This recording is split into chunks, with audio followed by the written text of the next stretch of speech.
வணக்கங்க. நாங்கள் பாண்டிச்சேரி பிஎஸ்டி முதியோர் இல்லத்துலேருந்து பேசுகிறோம். எங்ககிட்ட இருக்கிற தாத்தா பாட்டிங்க 48 பேர் இங்கே இருக்காங்க. எல்லாரும் இவங்கெல்லாம் நடக்க முடியறவங்க இங்கே வந்திருக்காங்க, முடியாதவங்களாம் ஷெட்டில் இருக்காங்க.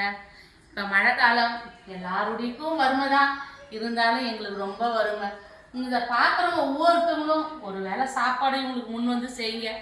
அதுவும் முடியும்னா ஒரு வேளை கஞ்சாலும் இவங்களுக்கு கொடுங்க. இதை நாங்கள் தாழ்மையாக கேட்குறோம். இது எல்லாரும் ஒரு நிமிஷம் பாருங்கள். தாத்தா பாட்டிங்க எவ்வளோ உலகத்தில் இருக்கிறீங்க, யாராவது பார்த்து நல்ல உள்ளவங்க நிறைய பேர் இருக்கீங்க இல்லையா? இவங்கள மாதிரி உள்ளவங்களுக்கு ஒரு வேளை சாப்பாடு கொண்டு வந்து செய்யுங்க. இதை தாழ்மையாக கேட்குறோம்.